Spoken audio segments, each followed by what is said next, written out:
কারণ যে বছরে রাসূল মেরাজ করেছেন ওই বছরে রাসূলের জীবনে 3টা কষ্ট গেছে। কয়টা কষ্ট?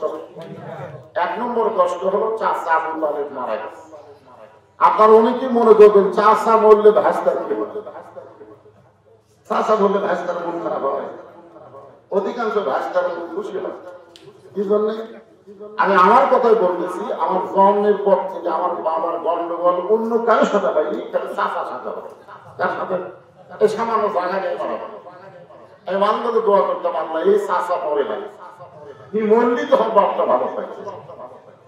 কিন্তু আল্লাহ নবীর চাচা মরে যাওয়ার পরে নবী এত কষ্ট পাওয়ার পিছনে কারণ হলো জন্মের আগেই নবীর বাবা দুনিয়া থেকে বিদায় হয়ে গেছে। এই কারণে আল্লাহ বলেছেন আমার ইয়াতিকা ইয়াতীমান ফাআওয়া। এই কথা তো আমি বলছি, এই কথাকে আমি বলিনি যে দিনের মাহফিল আমি শুরুতে লোক পাই না, পরে এত লোক হয়, বসার লাগা হয় না, খানা হওয়ার কথা হয়। তো চারটা নিয়েছি তো একটু গরম গরম করছে, এরপর কি চাপা। এর আগে আমি কয়েকবার আইসি আপনাদের এলাকায়, এখানে মাহফিল করেন, ওই সাইডে একটা ভালো ভালো মাহফিল, যদি বড় জায়গা সেখানে মাহফিল না করে এবার মাহফিল করছে।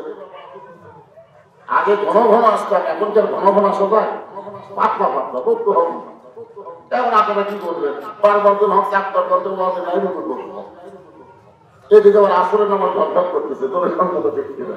হ্যাঁ, এই জন্যে অত্যন্ত গুরুত্বপূর্ণ রাত আমাদের সামনে, সেই রাতটাকে সামনে নিয়ে আপনাদের সামনে আলোচনা করার নিয়োগ করেছি। ভাইজান, আপনাদের নিজ দায়িত্ব ভাই, কারণ ঘনবসতি বাংলাদেশে 12 লক্ষ রোহিঙ্গা মুসলমানকে জায়গা হচ্ছে, দূরের কথা ঠিক না। এখন আবার সৈন্যর আসতেছে, রোহিঙ্গা এখন আমার মায়ানমারের সৈন্যরাও বাংলাদেশে ঢুকতেছে। তার মানে আমরা কি বলে জায়গা হবে না, এত ঘন জায়গা হবে না, কেন বলছি আরো আমরা মিলামিশা থাকবার চাই। রোহিঙ্গা মুসলমানকে যদি জায়গা দিবার পারি, আসতেছে অনেক রোহিঙ্গা, তোদের জায়গা দেওয়ার জন্য কি করবে? ওই যে ভাই, ওই যে দেখেন কি বুদ্ধিমান, আপনাদের মাঝখানে এসে বসলো। আমি কিন্তু ক্লিয়ার করে দেখলাম ওনার স্যান্ডেল হাঁটো, তো স্যান্ডেল যখন হাঁটো ছিল, স্যান্ডেল কি পাওয়ারটা হাঁটো, স্যান্ডেল কোথায় নিয়ে আসলো? হাতে। হাতে স্যান্ডেল নিলে ওরা কার উপর দিয়ে আসলো? আপনাদের মাথার উপর দিয়ে পায়ের স্যান্ডেল আনো, যেটা আপনার পায়ের জিনিস পায়েও কি থাকে, ওইটা মাথার উপর ওঠে কেন? ওই যে আপনি ফাঁকা রাখছেন, এখন দূর থেকে দেখতেছে ফাঁকা চলা গেলে তখন স্যান্ডেল হাতে দেওয়া লাগবে। কারণ বাংলাদেশের লোকেরা জুতের চোরের ভয়ে স্যান্ডেল ছাড়ে না, এই জন্য আপনারা স্যান্ডেলকে মহব্বত করেন বিধায়। তাই আরেকটু সামনে আসেন, আর কথা আমরা বলবো, এই শেষ কথা একটু জিকির করেন, একটু ভক্তের সামনে আসেন। আমি শুনলাম আমার মায়েদেরও জায়গা হচ্ছে না। ও মা, আরে আপনারা একটু জমে জমে বসেন। লা ইলাহা ইল্লাল্লাহ, লা ইলাহা ইল্লাল্লাহ, লা ইলাহা ইল্লাল্লাহ, মুহাম্মাদুর রাসূলুল্লাহ। যতবার নবীর নাম উচ্চারণ করব ততবার আপন ইচ্ছাই বলবো সাল্লাল্লাহু আলাইহি ওয়াসাল্লাম। আল্লাহ বান্দার ধ্বংস চাই না, একজনের চাষে, তার নাম হলো আবু লাহাব। আল্লাহ বলেছেন তাব্বাত ইয়াদা আবি লাহাব, আবু লাহাবের হাতকে আল্লাহ ধ্বংস হওয়ার জন্য বলেছেন। ধ্বংস চাইছেন কে? আর একটা ধ্বংস চাইছে নবীর নাম শোনার পরে যারা দুরূদ পড়ে না, আল্লাহ বলেছেন তারা ধ্বংস হয়ে যায়। আল্লাহ দোয়া করছেন ধ্বংস হয়ে যাক, আর দুইজন আমিন করছে। কয়জন আমিন? একটা হলো জিবরাইল আর একটা আমাদের। আচ্ছা, আল্লাহ যদি দোয়া করে আর জিবরাইল আর নবী যদি আমিন করে, এই দোয়া কবুল হবে না? খালি হওয়া নয়, ডবল হবে। এই জন্য নবীর নাম শোনার পরে যদি মুহাম্মদ এটা উচ্চারণ করে শোনার পরে যদি সাল্লাল্লাহু আলাইহি সাল্লাম না বলে, তাহলে আল্লাহ বলেছে ধ্বংস হয়ে যাবে। আমরা কি ধ্বংস হওয়ার চাই? এই জন্য যতবার নবীর নাম শুনবো বলবো ততবারই সংক্ষিপ্ত একটা দরুদ, বেশি বড় লম্বা না, দরুদ ইব্রাহিম না, আপনারা বলবেন সাল্লাল্লাহু আলাইহি ওয়াসাল্লাম। তাহলে কি বলতেছিলাম, যে বছর আল্লাহ নবী মিরাজ করেছেন ওই বছর নবীর জীবনের 3টা কষ্ট ধরে কোন কয়টা? 1 নম্বর কষ্ট হলো চাচা মারা গেলে।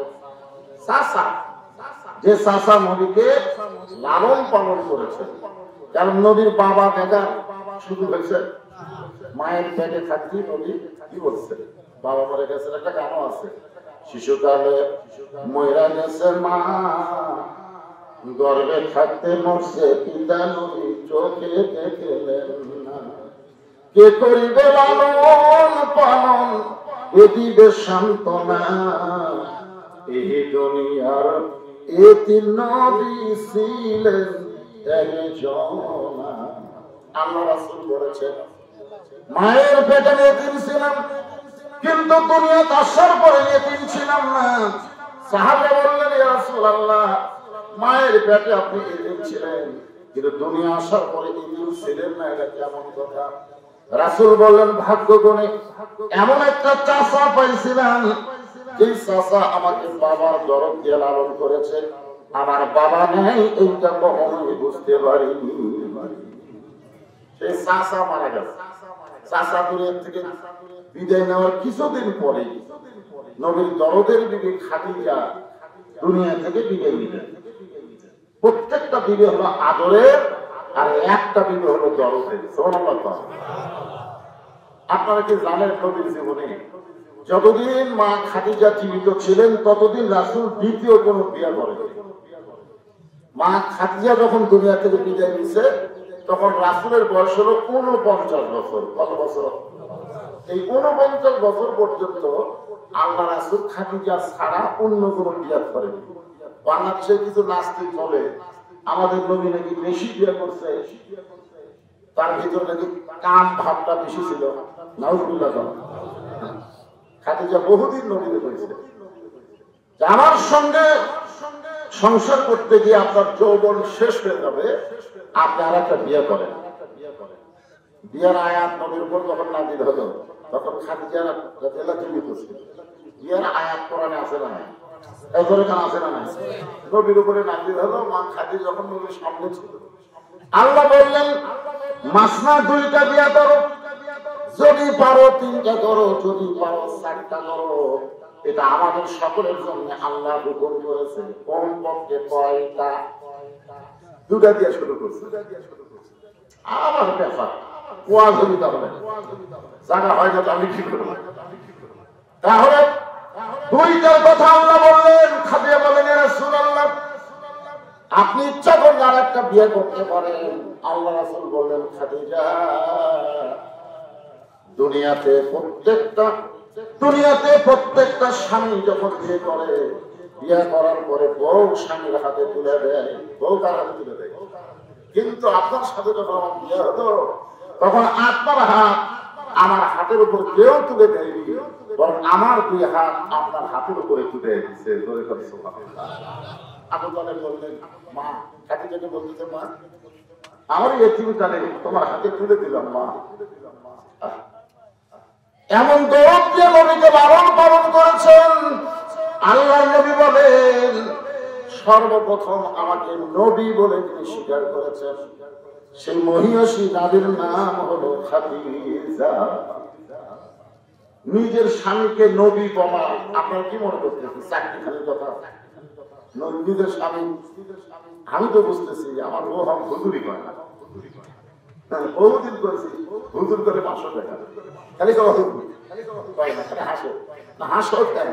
হাসার কারণ হলো হুজুর হওয়া সহজ না। আমার বইয়ের কাছে আমি হুজুরি হওয়ার পারিনি, আর খাদিজার কাছে আমাদের নবী সর্বপ্রথম বলে সুবহানাল্লাহ, এই নবী বলে স্বীকৃতি দিয়েছে।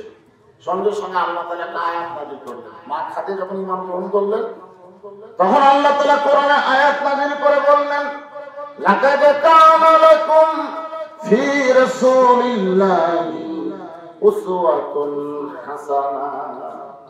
যদি সফলতা অর্জন করতে চাও, বিবি হয়ে যারা নবী স্বীকার করলো, তোমরা তার আদর্শ গ্রহণ করে নাও। করে কেন? সুবহানাল্লাহ।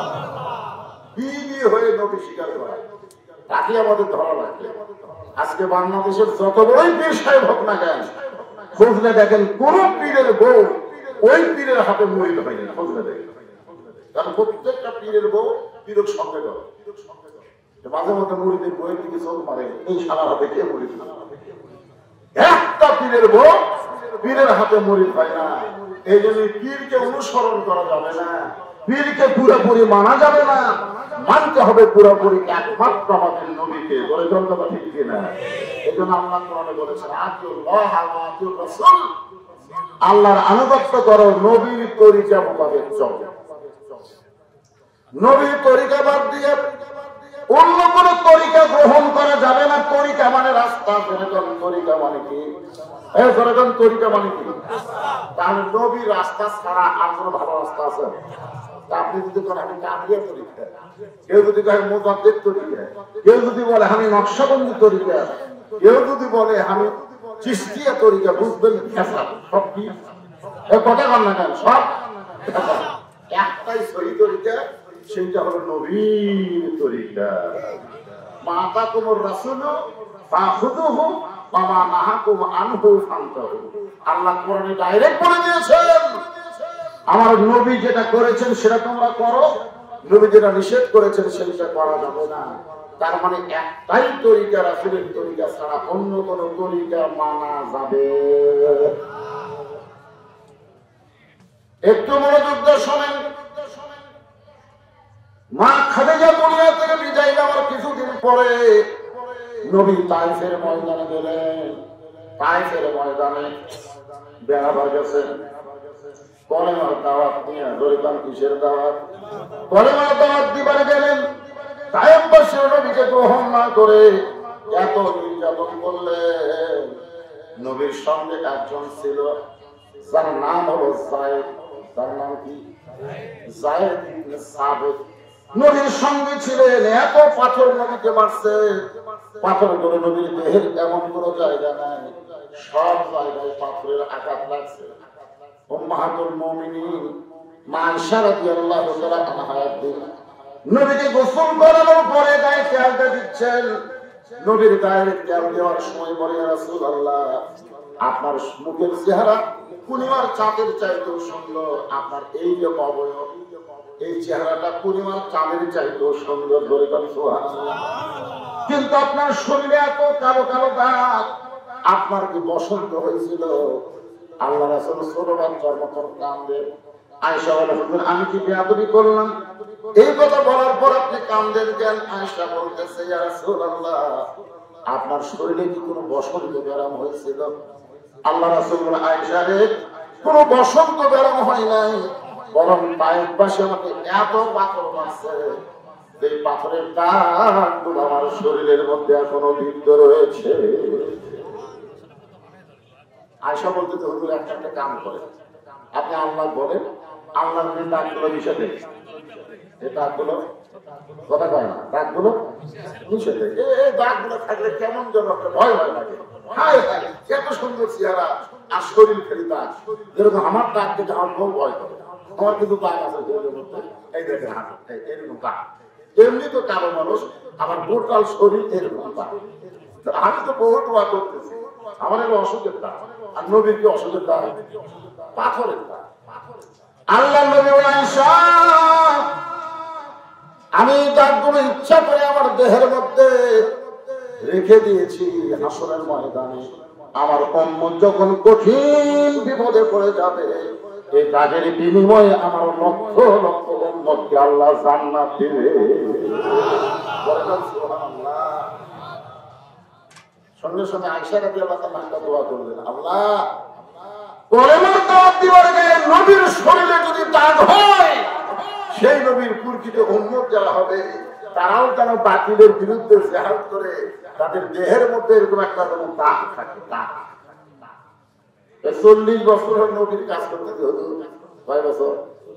40 বছর হলো নবী আমার কাম করে। পাঞ্জাবি খোলালো, পাঞ্জাবি খোলা থেকে তেল দেবা, একটা দাগ হবে। কিন্তু নবীর গায়ে দাগ, তুই নবীর উম্মত হয়ে তোর দাগ নাই, তুই কোন নবীর কাম করবি?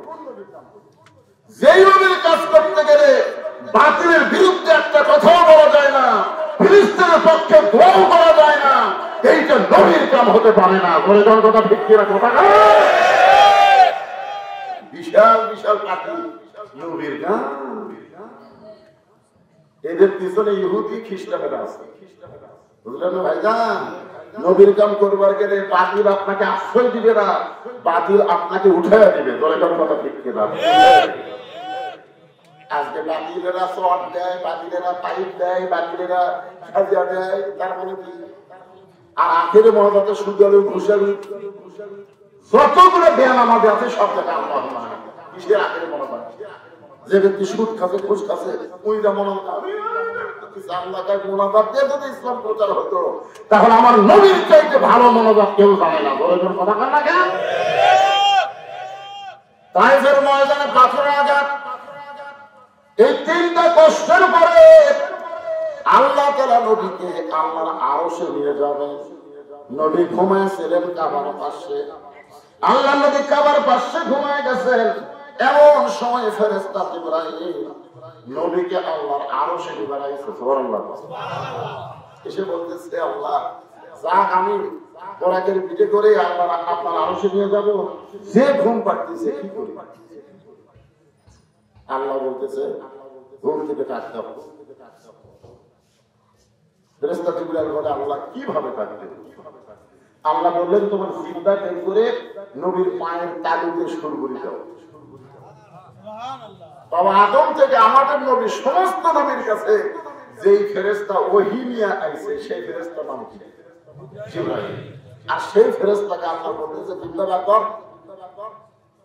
জিহ্বা বের করে নবীর পায়ের তালুতে সুরগুলি দাও।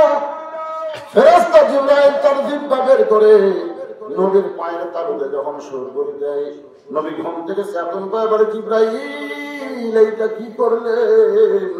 আমাকে নাম ধরে ডাকলি তো আমি ঘুম থেকে চেতন পাইতাম। জিবরাইল বলে, রাসূলুল্লাহ আপনি আপনারে চিনেন না, আমার আল্লাহ আপনারে চিনে। আপনি আপনারে চিনেন না, আল্লাহ পাক আপনাকে চিনে, যার কারণে আল্লাহ হুকুম করেছে এভাবেই আপনাকে ঘুম থেকে চেতন করতে হবে। আল্লাহ রাসূল বলেন, জিবরাইল চেতন করার অর্থ বলে একটু মেহেরবানি করে বাড়া করে, একটু বাইরে যাওয়ার পরে বলতে হবে, এদের জন্মের নবীর পানি দিয়ে আপনি ওযু করেন। এখান থেকে বোঝা গেল ঘুমায় গেলে ঘুম থেকে চেতন পারলে কি করা লাগে? ওযু করা লাগে। আল্লাহ নবী ওযু করার পরে বলে, জিবরাইল কি করা লাগবে? বলে, হুজুর একটু কষ্ট করে আপনি একটু সামনে চলেন। সামনে যাওয়ার পরে এত সুন্দর একটা প্রাণী, আল্লাহ রাসূল বলে, জিবরাইল ঘুম থেকে চেতন করে সুন্দর প্রাণী দেখানোর জন্য কি আমার নিয়ে? জিবরাইল বলে, হুজুর এই প্রাণী দেখার জন্য আপনাকে আনি নাই, এই প্রাণীর প্রতি আপনি চড়বেন, এর নাম হলো বুরাক। বিজলির চাইতেও আলো চাইতেও কোটি কোটি গুণ বেশি গতি। এই বুরাকের যদি আপনি চড়বেন, বুরাক আপনাকে আল্লাহর আরশে পৌঁছায়া দিবে। আল্লাহ বলেছেন, সুবহানাল্লাযী আসরা বিআবদিহি লাইলান মিনাল মাসজিদিল হারাম ইলাল মাসজিদিল আকসা। এখানে দুটো মসজিদের নাম উল্লেখ করার কারণ হলো, গোটা পৃথিবীর ভিতরে বহু মসজিদ থাকলেও এই দুই মসজিদের দাম কম না বেশি।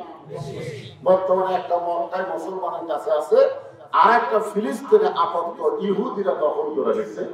আর বহুদিন হলে সেখানে জুম্মার নামাজ পড়বার দিচ্ছে না। দরকার কথা ঠিক চিন্তা করছেন? হিন্দুদের জন্য মন্দির, খ্রিস্টানদের জন্য গির্জা, ইহুদির জন্য প্যাগোডা, আর মুসলমানের জন্য মসজিদ। দরকার কথা ঠিক কিনা? সেই মুসলমানের মসজিদ শয়তান ইহুদিরা দখল করে বসে আছে। এ পর্যন্ত 26,000 ফিলিস্তিন মুসলমান ওই মসজিদ দখল করার জন্য তাদের জীবন দিয়েছে। তার মধ্যে 19,000 হচ্ছে বাচ্চা, শিশু বাচ্চা। ওরা শিশু বাচ্চাকে টার্গেট করছে। কি জন্য? কারণ গোটা পৃথিবীর সমস্ত মুসলমান মা জন্ম দেয় বাচ্চা, আর ফিলিস্তিনের একজন মা বলেছে, আমরা কোন সন্তান জন্ম দেই না, আমরা এক একটা মুজাহিদের জন্ম দিই। ধরে কেন? আপনি সন্তান জন্ম দিয়েছেন, পুচকে কাঁদতেছে, ভাত খায় না, মোবাইল চালু করে দিবে, মোবাইল দেখে আর ভাত খায়, মোবাইল দেখে আর ভাত খায়। তুই বড় হলে তুই মা হতে পারবে, বুঝতে পারতেছে না, পরে বুঝবে। আর ফিলিস্তিনের বাচ্চার জন্ম হলে মা তাকে বাইতুল মুকাদ্দাসে নিয়ে যায়, নিয়ে যাওয়ার পরে দেখায় আল্লাহর ঘর, ঘরের মধ্যে বাচ্চারে শোয়াইয়া রেখে মা শুকরিয়া তার নামাজ পড়ে আল্লাহর কাছে দোয়া করে, আল্লাহ তোমার ঘরে আমার বাচ্চাকে সুপুর্দ করে দিলাম, তোমার ঘর থাকবে বাচ্চাও থাকবে, তোমার ঘর যদি কেউ লঙ্ঘন করতে চায় আমার বাচ্চা জীবন দিয়ে হলো তোমার ঘরকে হেফাজত করার চেষ্টা করবে। আজকে ফিলিস্তিনে মুসলমান আল্লাহর ঘর রক্ষা করার জন্য জীবন দেয়, আর বাংলাদেশের প্রধানমন্ত্রী 564টা মসজিদ বানাইছে, আযান দিলে যুবকেরা বাইরে ঘুরে মসজিদের মধ্যে ঢোকে না, প্রয়োজন কি না দাবি করে আমি মুসলমান হুজুর, মুসলমান আবার হলো মডেল মসজিদে আমি খালি নামাজই করি না হুজুর, আপনার বলেন তো যাই নামাজ পড়েন আমি মুসলমান। এখানে ডাইরেক্ট কয়েকটা হাদিস, বুখারী শরীফের হাদিস। প্রথম হাদিসটা হলো লা সালাতা লা ঈমানা, যার নামাজ নেই তার ঈমান নেই। আপনারা বলেন তো এর মধ্যে কোনো বোঝামিল আছে? লা সালাতা লা ঈমান, নামাজ নাই ঈমান। এরপরে হাদিসে বলা হচ্ছে লা সালাতা লা দীনা, যার নামাজ নাই তার কোনো ধর্মই নেই। তাহলে ওই যে নামাজ না পড়ে মুসলমান দাবি করতেছে আর ধর্ম আছে। বাইনাল আবদি ওয়াল কুফরি, কাফেরের মধ্যে পৃথক করার জিনিসটার নামই হলো নামাজ। যারা নামাজ পড়ে তারা হলো বান্দা, আর যারা পড়ে না তারা হলো কাফের। এটা আমার কথা না, রাসূলের কথা। এরপরে একটা মারাত্মক কথা দেখেন, মান তারাকা সালাতু মুতাম্মিদান ফাকাত ফাকাত, কঠিন কথা, ফাকাত কাফার, ইচ্ছা করে এক ওয়াক্ত একত্ব নামাজ যারা বাদ দিল তারা অবশ্যই কাফের হয়ে গেল। তাহলে মাননীয় প্রধানমন্ত্রী এতগুলো মসজিদ বানালেন খামাখা, মুসল্লি নাই। প্রধানমন্ত্রীর দায়িত্ব কি খালি মসজিদ বানান? প্রধানমন্ত্রীর দায়িত্ব কি খালি মসজিদ বানান? অনেক নেতারা বলে এখনকার বক্তারা বর্তমান সরকারের সমালোচনা করে, এগুলো সমালোচনার কথা নাই। আল্লাযীনা ইন মাক্কান্নাহুম ফিল আরদ, মুসলমানের মধ্যে কাউকে যখন ক্ষমতার চেয়ার দেওয়া হয় তার এক নম্বর দায়িত্ব হলো আকামুস সালাত, নামাজ কায়েম করা। আযান দেওয়ার পরে যারা মসজিদের বাহিরে ধরে, বাংলাদেশের সবচেয়ে বড় জালেম তারা। আযান দেওয়ার পরে যারা নামাজ পড়ে না, এদের চাইতে বড় জালেম আর কেউ আছে? এই কথা বল না কেন?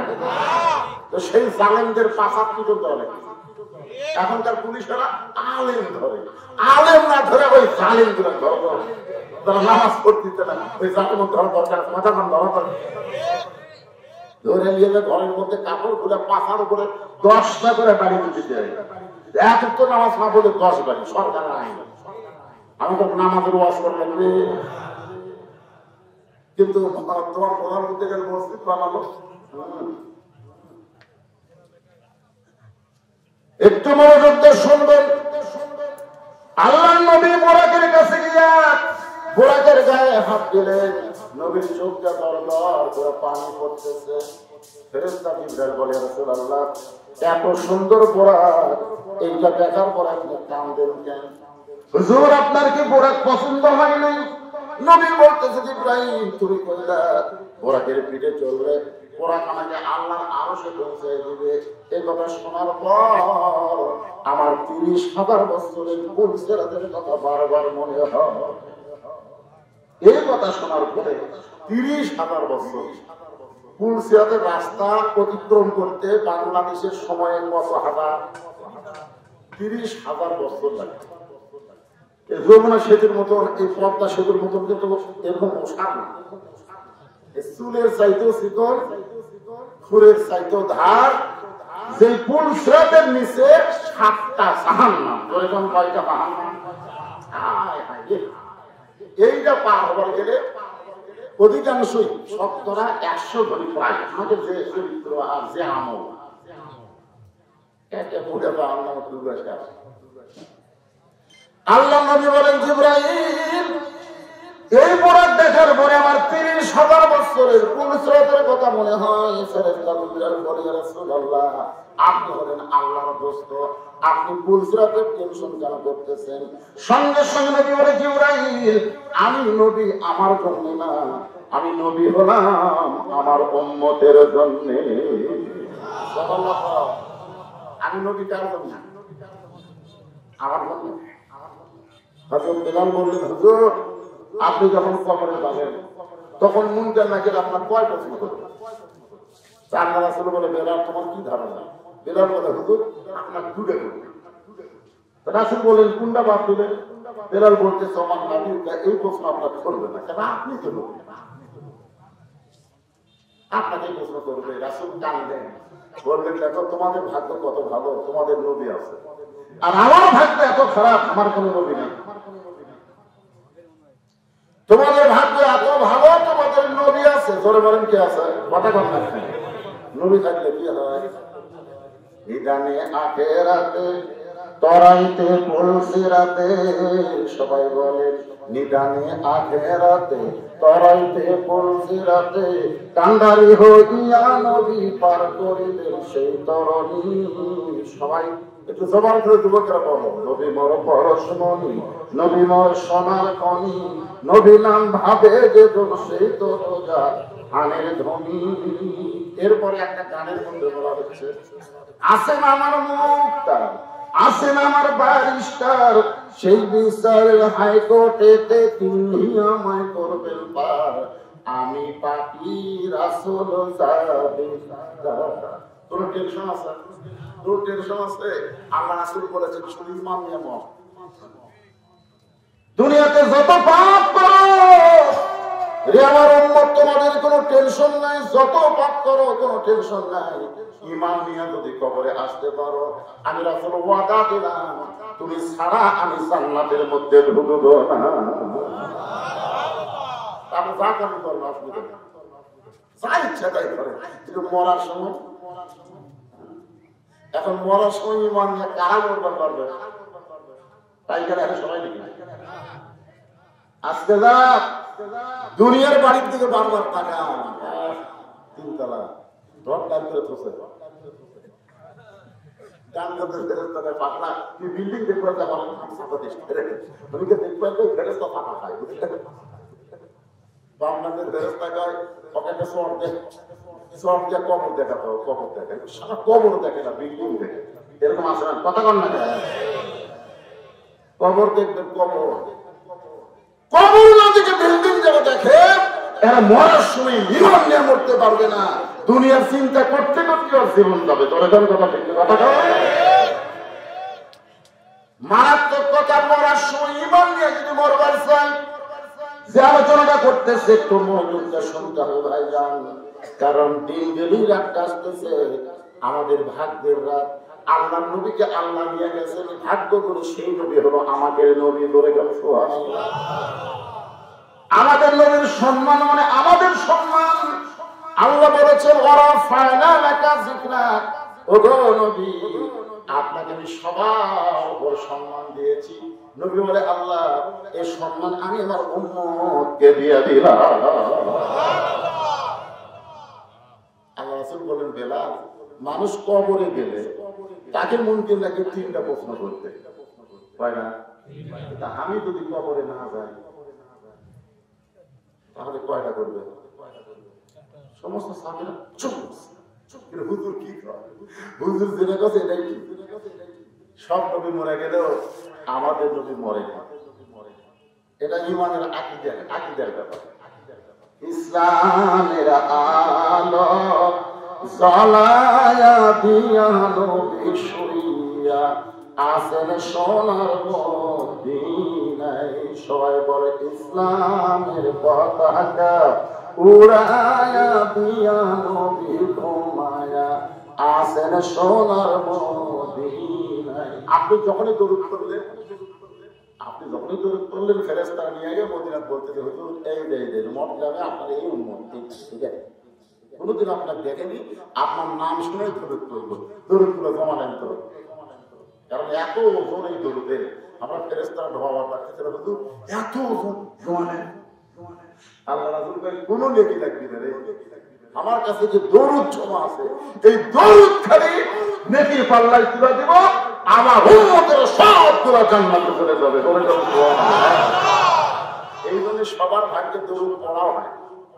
আজকে দরুদ দিয়েও কতগুলো ফতোয়াবাজি করে, আল্লাহর বান্দার একটু মনোযোগ দেন। ফেরেশতা জিবরাইল বলে, রাসূলুল্লাহ আপনি কি বলতেছেন?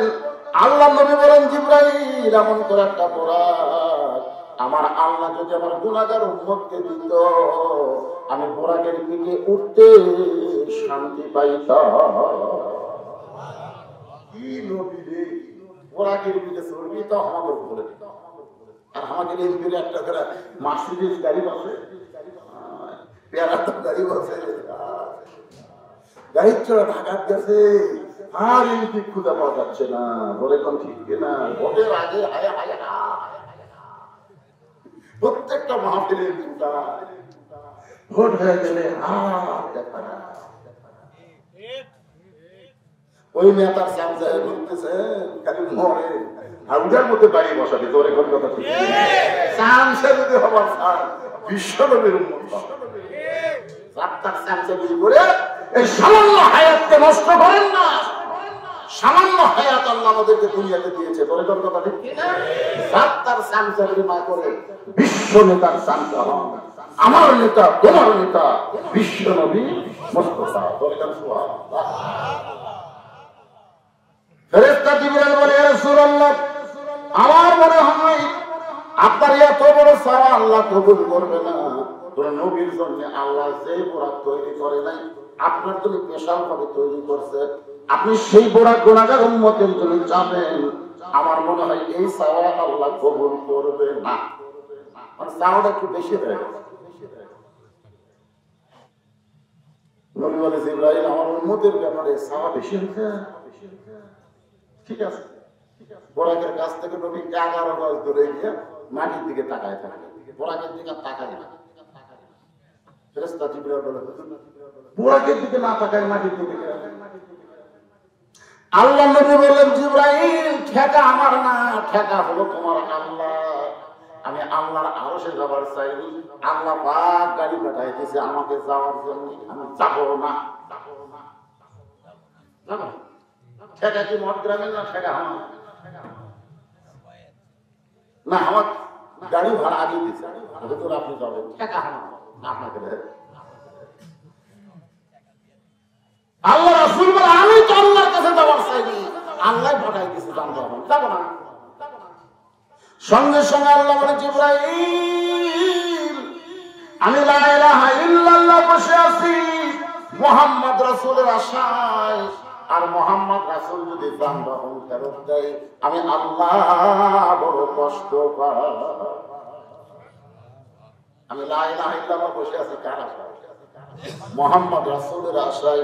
আর মোহাম্মদ রাসূল যদি বোরাক ফেরত দেয়, আমি আল্লাহ বড় কষ্ট পাই। আমি কষ্ট না পাওয়ার জন্য তার প্রত্যেকটা উম্মতের জন্য এমন করে একটা বোরাক আমি পুলসরাতের কিনারায় বাবের করে দিলাম। প্রত্যেকটা উম্মত। এখন উম্মত কারা? এখন যদি আপনার মনে হয় পাইকারি হারে আমরা সবাই উম্মত না, আল্লাহ কোরআনে বলেছেন, কুনতুম খায়রা উম্মাতিন উখরিজাত লিন-নাস তা'মুরুনা বিল মা'রুফি ওয়া তানহাউনা আনিল মুনকার। এই হলো নবীর উম্মত, যারা সৎ কাজে আদেশ করে, অসৎ কাজে বাধা দেয়। সৎ কাজে কি করে? আপনি তো পাবলিককে আদেশ করে পারতেছেন না। আপনার বেটার বয়স 22 বছর, তুমি ফজরের সময় ঘুম পাড়ে, ও কি আপনি আদেশ করে পারতেছেন? আর্জেন্টিনার খেলা দেখে 3টা পর্যন্ত আপনার বেটা আগে 3টা পর্যন্ত আর্জেন্টিনার খেলা দেখে হয়েছে। আর যে সালাতে খাওয়ানোর নাম শোনে তখন আর আগে নেন। বাপ জানলাতে তাকায় দেখে পাও নাই মাথাও নাই। আদান সবার সাথে সাথে আগে 3.5 হাত 2.5 হাত হয়ে ল্যাপের মধ্যে ঢুকে গেছে। আপনি আস্তে আস্তে যান, বিড়াল যেমন উন্নত ধরে আপনি আস্তে আস্তে ঘরের মধ্যে যায়, কম্বল টান দেন, ল্যাপ টান দেন, টান দিয়ে তাকায় দেখেন ল্যাপের মধ্যে ব্যাটার সাইজ আর সাইড দিকে কুত্তার সাইজ। এখন আপনার বেটা কি বেটা না কুত্তা? হ্যাঁ, কথা বল না কেন? কুত্তা কইলেও কুত্তা রাখতে হবে। আল্লাহ কোরআনে বলছেন, সুম্মা রাদাদনাহু আসফালা সাফিলিন। তারা জন্তু জানোয়ারের চেয়েও খারাপ। মুসলমান দাবি করে ফজরের আযান শোনার পরে যারা ল্যাপের মধ্যে ঘুম পড়ে, এরা জন্তু জানোয়ার চাইতো খারাপ। তাহলে আপনার উপর আল্লাহ আইন করলেন 7 বছর থেকে আমাদের তালিম দাও, 8-10 বছর থেকে জোর করে তুমি নামাজ ধরাও। আপনি যদি না পারেন তাহলে আপনি রাসূলের উম্মত হবার পারবেন না। রাসূলের উম্মত হবার গেলে আপনার পরিবারের উপর আপনার নজর রাখা লাগবে। কষ্টের কথা, সবচাইতে বড় কষ্ট কি জানেন? যে 400 বছরের পুরাতন বাবরি মসজিদ ওরা ভাঙলো। ওরা কারা? ভারত। ওরা মানে ভারত। বাবরি মসজিদ কোন দেশে আপনার জানেন না? আপনার বলেন তো, ভারতে কি মন্দির বানানোর জায়গা নাই?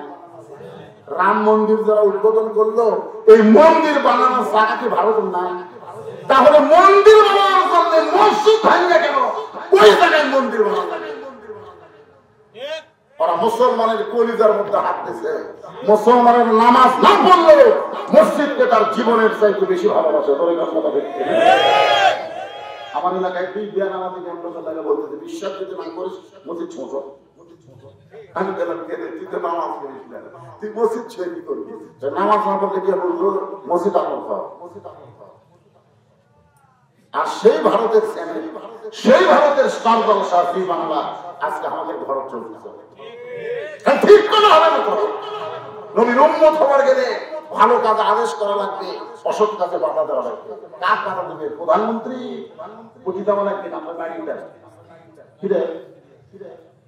ওরা আমাকে বাকি মসজিদ ভাঙ্গা মন্দির বানালো, আর সেই মন্দিরের পূজার বাধ্য হরি হরি লোক করে বাদ দিয়ে আমাদের মুসলমানের ধরে স্টার জলসা জি বাংলা লাঠি দিয়ে বাংলাদেশ থেকে বাড়ি করে দেবো। কথা বল না কেন? আপনি যদি আপনার বউকে এই যে ওয়াজ শুনবেন, ভাতটা করবেন, ফাতেমার ওয়াজ শুনবি, একটা মানবি না। খালি আমার যাই করেন আপনাকে করে ফাতেমার একটা টান দেবে। এত ওয়াজ শোনার পরে তারা স্টার জলসা ছাড়ে না। দোষ হচ্ছে না, দোষ হলো আমাকে। প্রত্যেকটা স্বামীকে আমি অনুরোধ করতেছি, ভারত আমাদের কলিজার মধ্যে হাত ঢুকেছে, ধরে না কথা দিচ্ছি না। ওদের কোন চ্যানেল আমাদের ঘরের মধ্যে চলবি। ভারতের কোন পণ্য, ভারতের কোন পণ্য, ভারতের কোন জিনিস আমাদের ঘর তুলবি। কথা কন না কেন? কথা কন না কেন? এত জায়গা পুরো আছে, সেই জায়গা তোরা মন্দির না বানায় 400 বছরের পুরাতন বাবরি মসজিদ ভাঙ্গা তোরা মসজিদ বানানো লাগবে। তার মানে বোঝা গেল তারা মুসলমানকে কিছুই মনে করে না। ধরে গান কথা দেখতে না। আল্লাহর বান্দার একটু মনোযোগ দেন। প্রত্যেকটা উম্মতের জন্য একটা করে বোরাক আল্লাহ তাআলা বাজেট করে দিয়েছে। তাহলে এইবারে আমরা চলতে হচ্ছে লাভটা চলো বোরাকের দিকে, আর বোরাক সাত করে একেবারে জান্নাতুল ফেরদাউসের দরজাটা ব্রেক করে। কারণ বিশ্বনবীর উম্মতকে আল্লাহ যেমন তেমন জান্নাত দেবে না। যে জান্নাত দেবে তার নাম হলো জান্নাতুল ফেরদাউস। আল্লাহ রাসূল বলেছেন, যখন জান্নাত চাইবা খবরদার অন্য জান্নাত চাই না। কারণ আমি আমার উম্মতকে দিয়ে অন্য কোনো জান্নাতে ঢুকবোই না, সবাইকে নিয়ে ঢুকবো জান্নাতুল ফেরদাউস। যেরকম সুবহানাল্লাহ। সেই বোরাকের পিঠে যদি আমরা চড়তে চাই, একটু মনোযোগটা শোনেন। আল্লাহ কত বোরাকের পিঠে চললেন, বোরাকের উড়িয়ে যাবে, বোরাক উড়িয়ে যাবে, কিন্তু বোরাক থাকিয়া যায়। নবী ইব্রাহিম বোরাকের পিঠে চললে বোরাক আপনাকে আমাকে আল্লাহর আরশে নিয়ে যাবে, সেই বোরাক উড়ে না, আরশ তো উপরে। তো বলতে হুজুর একটা কাম বাকি আছে। সেটা কি কাম? ওরা একটু নামে। আপনি তো বোরাকের পিঠে চললাম, এটা কোন জায়গা? এইটা হলো বাইতুল মুকাদ্দাস। হায় হায়, এই উঠতি বাইতুল মুকাদ্দাস, এইখানে কি করা লাগবে? বলে এইখানে আপনার ইমামতিতে, আপনার ইমামতিতে 2 রাকাত নামাজ পড়তে। আল্লাহ রাসূলকে সাহাবারা জিজ্ঞেস করলো, হুজুর বাইতুল্লাহ আর বাইতুল মুকাদ্দাস এই দুইটার মধ্যে দাম বেশি কার? একটা আছে মক্কা, একটা আছে ফিলিস্তিন, এই দুটার মধ্যে দাম বেশি কার? আল্লাহ রাসূল বললেন বাইতুল্লাহর দাম বেশি আর বাইতুল মুকাদ্দাসের সম্মান বেশি। আপনার বলেন তো দাম আর সম্মানের মধ্যে কি তফাৎ? এই ভাই মন খারাপ করছেন? দাম আর সম্মান এই দুইটার মধ্যে তফাৎ কি? আপনাদের এমপির দাম বেশি, কিন্তু আপনাদের ইমামের সম্মান বেশি। এমপি যদি আপনাদের গ্রামে জুম্মার দিনে আসে, একটা মুসল্লিও কবি নাই, খুতবা দেন তো একজন কবি মসজিদে একটাই মাত্র সিয়ার, সে সিয়ার কি এমপির জন্য না ইমামের জন্য? সবাই বলতেছে এমপি সাহেব সামনে কাপড়ে বসে, আসুন সামনে বসে, আর ইমাম সাহেব সিয়ার বসে, ইমাম সিয়ার বসে পা আমাকে খুলে দেয়,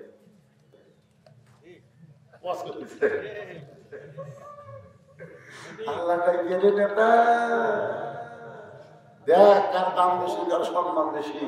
এমপির দাম আছে কিন্তু ইমামের সম্মান বেশি, বাইতুল্লাহর দাম বেশি, বাইতুল মুকাদ্দাসের সম্মান বেশি। সাহাবারা জিজ্ঞাসা করলেন, ইয়া রাসূলুল্লাহ, বাইতুল্লাহর দাম বেশি হওয়ার কারণ কি? আল্লাহর নবী বললেন, বাইতুল্লাহ বরাবর আর একটা ঘর আছে, সে ঘরের নাম হলো বাইতুল মামুর। এই যে বাইতুল্লাহ, এখান থেকে উপর দিকে তাকাও, তোমাদের যদি নূরের চোখ থাকে তাহলে দেখবা চতুর্থ আসমানের উপরে আরেকটা কাবা ঘরের মতোই আরেকটা বাইতুল মামুর। আর বাইতুল মামুর বরাবর আর একটা ঘর আছে, সেই ঘরের নাম হলো আল্লাহর আরশ। আরশ বরাবর বাইতুল মামুর, বাইতুল মামুর বরাবর হলো বর্তমানের কাবা। এই জন্য বাইতুল্লাহর দাম বেশি আর বাইতুল মুকাদ্দাসের সম্মান বেশি হওয়ার কারণ হলো বাইতুল্লাহর মধ্যে সমস্ত নবী রাসূল নামাজ পড়ে নাই, কিন্তু বাইতুল মুকাদ্দাসের ভিতরে আমার ইমামতিতে সমস্ত নবী রাসূল নামাজ পড়েছে। বাইতুল্লাহর মধ্যে সব নবী রাসূল শোনেনি, কিন্তু বাইতুল মুকাদ্দাসের মধ্যে সমস্ত নবী রাসূল ঢুকে নামাজ পড়ছে। কার ইমামতিতে? আমাদের নবীর ইমামতিতে নামাজ পড়লেন। 2 রাকাত নামাজ আদায় করলেন। বাইতুল মুকাদ্দাসের মধ্যে সমস্ত নবী রাসূল 2 রাকাত নামাজ পড়ে যে সওয়াব পাইছে, ইযা নুদিয়া লিস-সালাত মিন ইয়াউমিল জুমআহ ফাসাউ ইলা যিকরিল্লাহ। কোন আল্লাহর বান্দা জুমার নামাজ যদি মসজিদে এই আয়াত অনুযায়ী পড়ে, তাহলে বাইতুল মুকাদ্দাসের সমান সওয়াব আল্লাহ তাকে দান করে। সুবহানাল্লাহ। এই আয়াত অনুযায়ী কোরআন এখানে কি বলা হয়েছে? ইযা নুদিয়া লিস-সালাত মিন ইয়াউমিল জুমআহ ফাসাউ ইলা যিকরিল্লাহ। আমাদের বাংলাদেশে এরা পড়তেছে আয়াত অনুযায়ী, একেবারে সবার শেষে যাবে, সবার আগে বাড়াবে। 5 ওয়াক্ত তো পড়েই না, জুম্মার দিনে যায় তাও মোশান দিয়ে সবার শেষে যায়। যে নতুন স্যান্ডেলের কাছে পুরাতন স্যান্ডেল ধর, আবার সবার আগে বের হয়ে নতুন পাওয়ার দিয়ে চলতেছে। ধরা পড়লে বলবি বদল হচ্ছে ভাই, চাপাত মারা লাগিস, তোর জীবনে কোনোদিন দেখলাম না তুই নতুন ছিয়া পুরাতন হয়ে গেলি। যতবার বদল পুরাত ছিয়া নতুন নিয়ে যাওয়া, এরা আসলে নামাজে না। আল্লাহ বলেছেন ফাওয়াইলুল লিল মুসাল্লিন, এরা হলো নামাজের নামে মশকরা, ঠাট্টা কেনা। জাহান্নাম, এই জুমার নামাজে যারা শেষে আগে বার হয়, এদেরকে আল্লাহ খুশি হয়ে দিবে। আপনারা এইরকম যদি কেউ থাকেন, আজ থেকে এই আয়াতের দিকে খেয়াল করবেন। বাইতুল মুকাদ্দাসের মধ্যে নবী 2 রাকাত নামাজ পড়াছে, সমস্ত নবী রাসূল ইক্তেদা করেছেন। ওই নামাজের যে সওয়াব, একই সমান সওয়াব আপনি এই আয়াত অনুযায়ী জুমার নামাজ আদায় করেন, আল্লাহ আপনাকে দিয়ে দিবে। ধরে কোন সুবহানাল্লাহ। আল্লাহ নবী সিঁড়ি পাইলেন, ওই সিঁড়ি দিয়ে আল্লাহর আরশে গেলেন। আল্লাহ রাসূল জান্নাত দেখলেন, জাহান্নাম দেখলেন। জান্নাতের মধ্যে গিয়ে দেখেন নবী কতগুলো বাবা হাও মা করে কাঁদতেছে। জাহান্নামের মধ্যে নবী দেখলেন কতগুলো বাবা বুঝে হাসতেছে। নবী চমকে গিয়ে বলে, ভাই জিবরাইল, এই জাহান্নামের মধ্যে যারা কাঁদতেছে হাসতেছে এরা কারা? আর জান্নাতের মধ্যে যারা কাঁদতেছে এরা কারা? জান্নাতের মধ্যে মানুষ আনন্দ করবে, সেই জান্নাতের মধ্যে কাঁদতেছে। আর জাহান্নামের মধ্যে মানুষ কষ্টে কাঁদবে, সেখানে হাসতেছে কারণ কি? জিবরাইল বলে, রাসূলুল্লাহ, এই জান্নাতের মধ্যে যারা কাঁদতেছে এরা হলো ওই বাবা যারা নেক আমল করে জান্নাতি হবে, কিন্তু সন্তানদের কারণে আল্লাহ তাআলা তাদের কাছ থেকে জান্নাত কাড়িয়ে নিয়ে আবার জাহান্নাম দিবে। কারণ দুনিয়াতে নামাজ পড়েছে, রোজা করেছে, সবকিছু ইবাদত করেছে, কিন্তু সন্তানকে মানুষ করতে পারে নাই, সন্তানকে সঠিক শিক্ষা দেওয়ার পারে নাই, সন্তানকে নৈতিকতার শিক্ষা দেয় নাই, সন্তানকে মঠগ্রাম প্রাইমারি ভর্তি করে দিয়েছে, কিন্তু মঠগ্রাম মাদ্রাসা দেয়নি। একই গ্রামে প্রাইমারি আছে, মাদ্রাসা আছে, 6 বছর বয়সের বাচ্চাকে আপনি মাদ্রাসার উপর প্রাইমারি ভর্তি করতে দিয়েছেন। আপনার বাচ্চাকে একটা বই দিল, সে বইয়ের মধ্যে লেখা আছে একদম বা ডোডম ঘোড়া ডম সাজে ঢোল চাঁদর বাজে বাজতে বাজতে চলল ঢুলি ঢুলি গেল গঙ্গা ফুলি। আপনি বাচ্চা কি করতেছে, আপনার সন্তান কি করতেছে ময়না? আর ওইটাকে যদি ওই প্রাইভেট না দিয়ে এইখানে ভর্তি করে দেয়, তাহলে হাতে এমন একটা কিতাব দেওয়া হবে, যে কিতাব ধরবার গেলে আগে পেশাব করার শিকার লাগবে, আগে কিতাব আগে সব কিভাবে কিভাবে পায়জামা খোলা লাগে, কিভাবে লুঙ্গি তোলা লাগে। আমাদের সাথে হুজুর দেখি তোর স্বাস্থ্য ভর্তি হলে আগে পেশাব খারাপ দিয়ে আসে,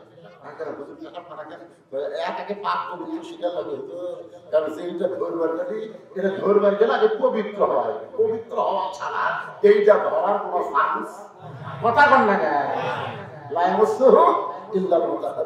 তুমি ততক্ষণ পর্যন্ত কষ্ট করতে পারবে না যতক্ষণ পর্যন্ত তুমি পবিত্র না হবা।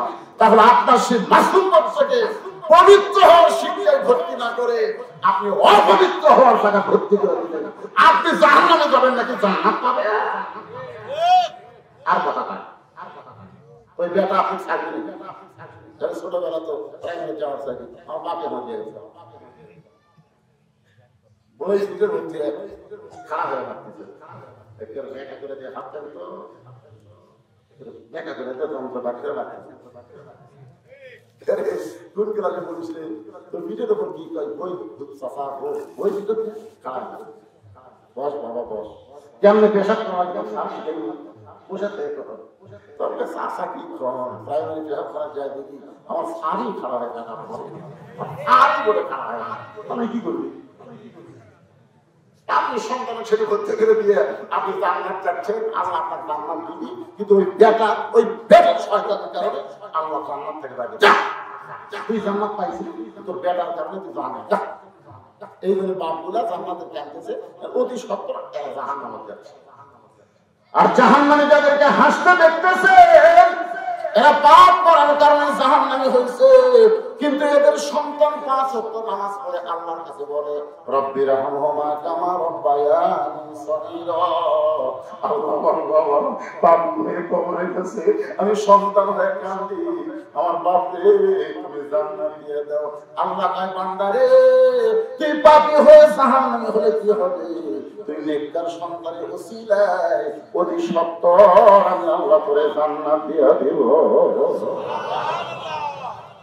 এখন আপনারা বলেন আপনাদের সন্তানকে পাপী বানাবেন না নেককার বানাবেন? কারা কারা নেককার বানানোর নিয়োগ করছেন একটু হাত তুলে দেবেন। আর কে হাত তোলে না? আল্লাহ যে হাত তুলতেছে ওই দুটো হাত ধুলে হয়ে যায়।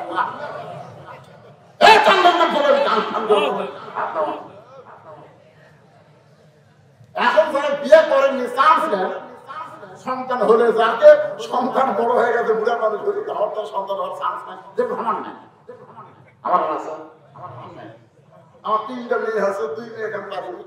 ছোট মেয়ের তানজিম মানুষের ভর্তি করে দিচ্ছি, এখন করোনা হাফেজ হচ্ছে। আমার 2 নাতি, একটা হাসান একটা হাসান, দুটোই মাদ্রাসা পড়ছে। আমি না বলে হান্নাতি পাচ্ছি তো টাকা হয়নি, বেটা হয়নি। আমার ছোট মেয়েটা হেফজ করতেছে, হাত তোলা কি আমি ভুল করছি? আপনি তুলেছেন আপনার বেটারা সব আটা হয়ে গেছে, অসুবিধা নেই, লাঠি গুলা করে আমার মাথা দিবেন। কারণ সন্তানকে নাতিকে যখন মাদ্রাসায় দিব তখনই মাদ্রাসার উপর মহব্বত হবে। আমার আগে হাফেজ সাহেবদের টাকা দেন, টাকা দেন, আপনি দিচ্ছেন না কেন? আপনার লাঠি দুটি সন্তানকেও মাদ্রাসা আপনি মনে করতে 1 লাখ টাকা দেয়, 1 লাখ টাকা দেয় আপনার একটু ধরে আদায় করবেন। তো ধরে কি হবে আদায় করবেন? এটা রাতের বেলা মাহফিল হলে সময়ের কোনো খেয়াল নেই। ঘড়ি আমি কোনোদিনও ঘড়ি দেখি না, কিন্তু আজকে দিনের মাহফিল হাত টাকা রাখতেছে। পরে আপনারা আপন দিকে তখন আপনার করি মামা বাকেই নেওয়া হবে, মামা বাকেই নেওয়া হবে। সত্যি কথা শয়তান শয়তানকে তো তুলে দিই নামাজের কথা বলে দাঁড়াতে নামাজ পড়বো না তোমার করে শয়তান নামাজ নামাজ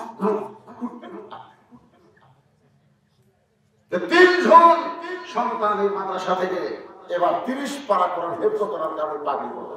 তিনটা সন্তান যাদের মাথায় পাগড়ি দেওয়া হবে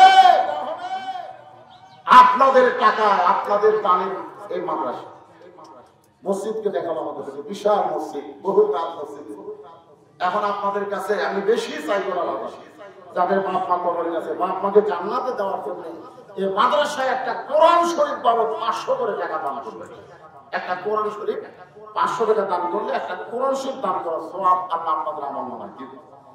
আপনাদের বাপ মার কবরে আল্লাহ দিবে। যারা বাপ মাকে ভালোবাসেন দাদাদি ভালোবাসেন এই মাদ্রাসাকে যারা ভালোবাসে কোরআনকে যারা ভালোবাসে আমি তাদের কাছে দাবি করছি وَإِذَا تُلِيَتْ عَلَيْهِمْ آيَاتُهُ زَادَتْهُمْ إِيمَانًا وَعَلَى رَبِّهِمْ يَتَوَكَّلُونَ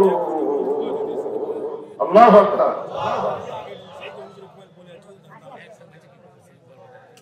কোরআন শরীফ বাবদ 500 মাদ্রাসায় 1000 ছোট্ট বাচ্চা দোয়া চায় আল্লাহ দান করলো 1500 আল্লাহ দানকে কবুল করে।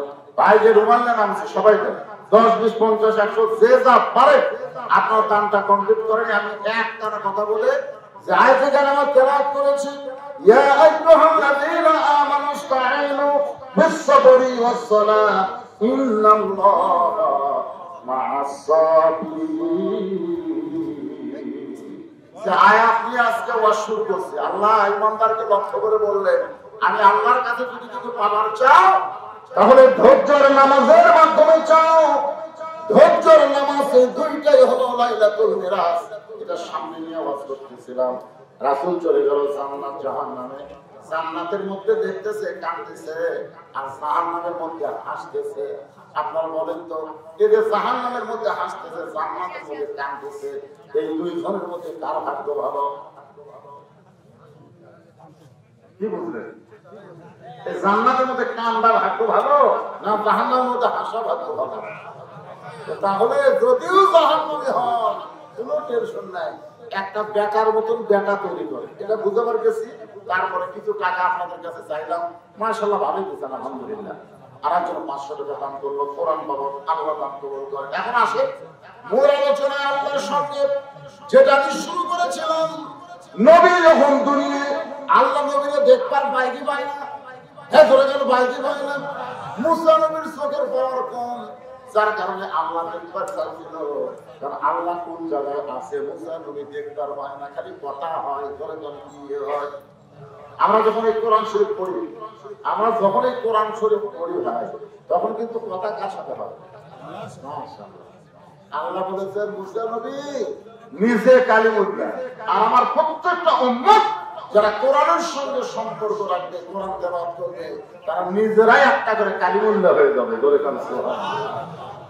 কোরআন শরীফ যে কার বাণী এই ব্যাপারে কোনো সন্দেহ আছে নাকি? কোরআন কার কথা?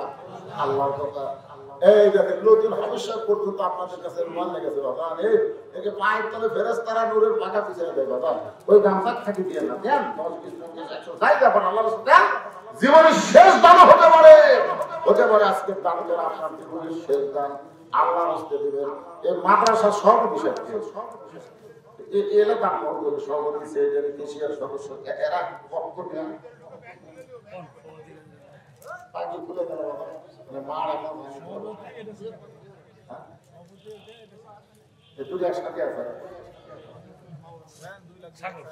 সাগর 2000 টাকা দান করলো আল্লাহ সাগরের দানকে আল্লাহ দিল। এ বাবা এই পাগড়িওয়ালা ভাই দৌড়াচ্ছে খাড়াই থাকে তো টাকা না দিলে লোন মানে কি হবে? ও আজকে শেষ হলো নাকি? টাকা দিয়ে তারপরে দরকার হলে আমরা আসল নামাজ 10 মিনিট পরে বলবো সমস্যা। এত বিশাল জামাত হয়ে গেল মসজিদের মধ্যে কয়জন লোক পাবে? জামাতে যত লোক বেশি হয় তত গুনে সব বেশি হয়। 2 জন লোক নামাজ পড়লে 4 জনের সব 4 জন পড়লে 16 জনের সব 16 জন পড়লে 16 টাকা 16 টাকা দিলে এবার সব প্রবৃত্তি হারে জামাতের সওয়াব হবে। এখানে কম মুসল্লি হবে আর যার জামাতে বিশাল সওয়াব। এই জন্য আমরা যদি 2-4 দিন দেরি হয় অসুবিধা আছে? আমরা তো নামাজ পড়ার নিয়তে এখানে বসে যারা বেনামাজি তারা যদি হইতে লোক যদি নামাজ পড়ে তারা আগে যায় এখন তারা নামাজ পড়বি না, যতই নামাজের ওয়াজ করে। তাহলে কি বলতেছিলাম একটু শোনেন। মুসা নবীর চোখের পাওয়ার কম, এই জন্য আল্লাহকে দেখবার চাইছিল, আল্লাহ বলেছেন সম্ভব না। এখন বলেন আল্লাহর চোখের পাওয়ার কি কম? আমি আপনি যেখানে আছি আল্লাহকে দেখবার পাই। তাহলে তারা 10টা ভোট দিয়েছে, 1,00,000 হয়ে 10টা ভোট দিয়েছে, 1,10,000 করে কম কয়টা? আমি মনে করছি কেউ দেখেনি রে, আজকে তারা বলেন তো ওরা ধরা খাসায়। আল্লাহ করি বাংলাদেশের নিয়ম হলো এক বাপের বেটা একটা ভোট দিবি, তুই 1,10,000 ভোট দিবি, তোর বাপ কয়টা দেয়? তোমার 2 কান্দে 2 মোহরে লিখিতেছেন ডায়েরি, দলিল দেখে রায় দিবে, টাকা পয়সার নাই কারবার। সবাই বলেন আছেন আমার মুখটা, আছেন আমার বারিস্টার, সেই বিচারের হাইকোর্টেতে তিনি আমায় করবেন পার, আমি পাপী তিনি জামিনদার। তাহলে আমরা এখানে বসে আছি, আমরা দেখবার পাই কি পাই না? তারপরে 5বার মসজিদে আমরা যাই আল্লাহর ঘরের ভিতরে। কারণটা কি? এর তো মনোযোগ দিয়ে শোনেন। আমার আল্লাহ তাআলা নবীকে আরশে নিয়ে গেলেন। আরশে একটা জায়গায় গিয়ে ফেরেশতা জিবরাইল আটকে গেল। ফেরেশতা জিবরাইল কি মনে করছে? আজও পর্যন্ত শুধু আমাদের নবী ছাড়া, শুধু আমাদের নবী ছাড়া এখন পর্যন্ত আল্লাহকে কেউ দেখতে পায়নি। এতে বলে না আবু হানিফা এতবার আল্লাহ দেখছে, ইমাম মালিক এতবার, এরা সব ভুয়া কথা। এগুলোর কথার কোনো দলিল নাই। দলিল কি নাই? হ্যাঁ, একজনই শুধু আল্লাহ দেখছে, আল্লাহ দেখা দিছে, তিনি হচ্ছেন ভাগ্য করে আমাকে বলে আমাকে নবী নিজের যোগ্যতায় দেখে আল্লাহ দেখা দিছে। তো কেন দিব সেইটাই তো বুঝাচ্ছে না। একটু মনোযোগ দিয়ে শুনতে হবে। আল্লাহ তাআলা এক জায়গায় গিয়ে জিবরাইলকে আটকে দিল, কারণ জিবরাইল মনে মনে চিন্তা করছিল নবীর ওসিলায় যদি আল্লাহর সাথে মেরাজ হয়। এটা একটা জায়গা দিয়ে আল্লাহ বলল জিবরাইল ব্রেক, আর সামনে পা বাড়ায় না। জিবরাইল আমি আল্লাহ 70,000 নূরের পর্দা, সেই পর্দা পাড়ি দেওয়ার মতো যোগ্যতা তোমার নাই। তোমার নূরের পর্দার যে পাওয়ার, এই সেই পাওয়ারে তোমার অস্তিত্ব পড়ে হবে ছাই। ফেরেশতা জিবরাইল নূরের তৈরি হওয়ার পরে নূরের পর্দা পাড়ি দিবার পারল না। আর আমাদের নবী সেই পর্দা পাড়ি দিচ্ছেন। ফেরেশতা জিবরাইল বলে, আমি এখন আপনার সঙ্গে ছিলাম, আপনি যেগুলো ছিলেন নাই আমি আপনাকে চিনে দিয়েছি, কিন্তু এখন আপনি একলা একলা যাচ্ছেন। যাওয়ার সময় সেখানে আমি যাওয়ার থাকতেছি না, সেখানে আপনি একলা যাচ্ছেন। ওই জমজমের কূপের পানিতে ওযু করার সময় আপনার পায়ে যে জুতা আছে, এই জুতাটুকু খোলেন। কারণ মুসা নবী তোর পরবর্তী আল্লাহর সঙ্গে দেখা করবার গেছিল। আল্লাহ বলে, মুসা আমার সঙ্গে কথা বলতে গেলে পায়ের জুতা খোলা লাগবে। মুসা নবীর জুতা খোলার কথা বলেছিল না, এই জন্য আল্লাহ বললেন মুসা জুতা খুলে আমার সঙ্গে কথা বলো। আর আপনি আল্লাহর সঙ্গে দেখা করবার যাচ্ছেন, আপনি জুতাটা খোলেন, আমি আপনার সাথে আর থাকতে পারলাম না। এই কারণেই যখন বলতেছে জুতা খোলেন, সঙ্গে সঙ্গে নবী আওয়াজ বলে, জিবরাইল আল্লাহর প্রেমে পাগল হইয়া আল্লাহর আরশে যাচ্ছি, জুতা খোলার কথা আমার মোটেই নেই। এই কথা বলে নবী যখন জুতা খুলতে চায়, তখনই আল্লাহর পক্ষ থেকে তোর পাহাড়ের ধুলি লাগিয়া, সবাই বলে তোর পাহাড়ের ধুলি লাগিয়া মুসা নবীর সম্মান বেড়ে যায়। আর নূর নবীজির জুতার ধুলায় আল্লাহর ধন্য। আল্লাহর সঙ্গে নবীর সাক্ষাৎ হলো মিরাজজনক। আল্লাহ তার নবীকে 5 ওয়াক্ত নামাজ দিল, 5 ওয়াক্ত নামাজ দিল। নবীর মনটা বড় ভার। আল্লাহ বলে, হাবিব গো আপনার মনটা ভার কেন? 5 ওয়াক্ত নামাজ দিলাম, এই নামাজ পাওয়ার পর আপনি মনটা ভার করলেন। নবী ডাক বলে, আল্লাহ আমি দুই এখান থেকে যাওয়ার পরে যদি কোন উম্মত আমাকে প্রশ্ন করে, হুজুর আপনি নবী হয়ে মেরাজ করলেন, আল্লাহর সঙ্গে সাক্ষাৎ করলেন, এটা আমাদের ভাগ্যে হলো না। আমি নবী নিজের জন্য না, আমি নবী হলাম আমার উম্মতের জন্য। আল্লাহ বলে, হাবিব রে, পুরাতের পিঠে চড়ে আপনি আমার আরশে আইছেন, কিন্তু আপনার উম্মতেরা আমার সঙ্গে যদি মেরাজ করতে যায় তাহলে দৈনিক 5 বার মিরাজ হবে। আনতা আবুদুল্লাহ কান্নাকা তারাহু ফাইনাম তাকুন তারাহু ফাইন্নাহু ইয়ারাকা। আপনি ঘোষণা করে দিবেন, আসসালাতু মিরাজুল মুমিন। সুবহানাল্লাহ। এই জন্য যারা 5 ওয়াক্ত নামাজ একবার পড়ে, আপনি যতই চেষ্টা করে ওর কাছ থেকে সব নিবার পারবেন, কিন্তু নামাজ নিবার পারবেন। পারবেন? আপনার যারা নামাজ ধরেছেন, বলেন তো একদিন এশার নামাজ না পড়ে যদি বিছানায় ঘুমাতে চান, আপনার যখন ঘুম ধরবে, একদিন একটু টেস্ট করে দেখে দিন কি হয়। যতক্ষণ নামাজ আপনি আদায় না করবেন, এই নামাজই পারে মানুষকে যাবতীয় খারাপ থেকে বাঁচায় দিতে। আল্লাহ কোরআনে বলেছেন, ইন্নাস সালাতা তানহা আনিল ফাহশাই ওয়াল মুনকার।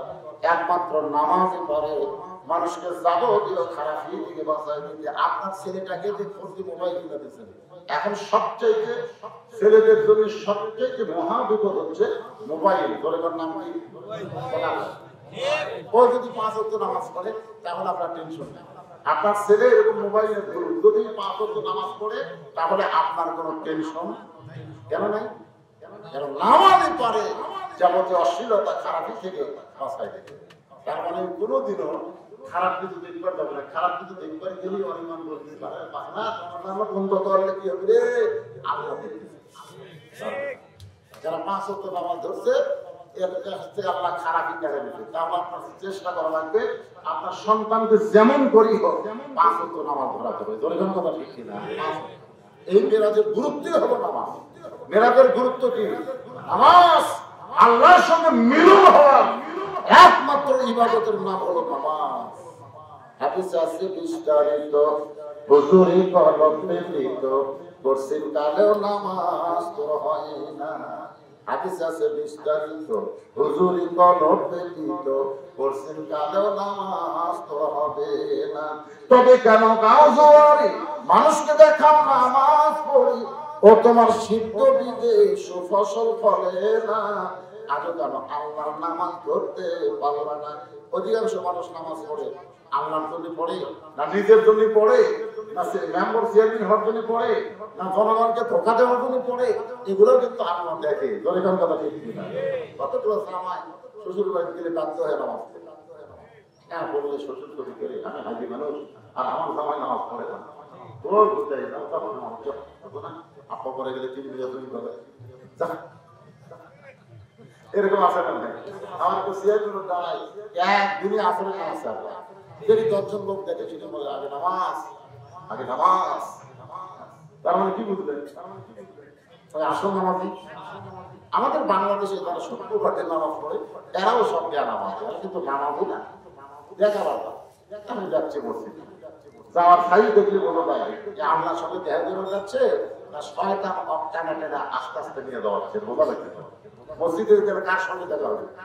মসজিদ কার ঘর?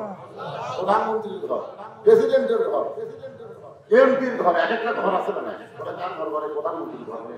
ওটা হলো সংসদের অমুকের ঘর, অমুকের ঘর। আর মসজিদ কার ঘর? আল্লাহর ঘর যাচ্ছে। কি করতেছে? প্রধানমন্ত্রীর ঘর কাম কর। কি হয় আপনার? ভিতর থেকে না করতে হলে একটু ব্যাপার হলে আসে না নাই? প্রধানমন্ত্রী শরীর বাহিনী আসে না নাই?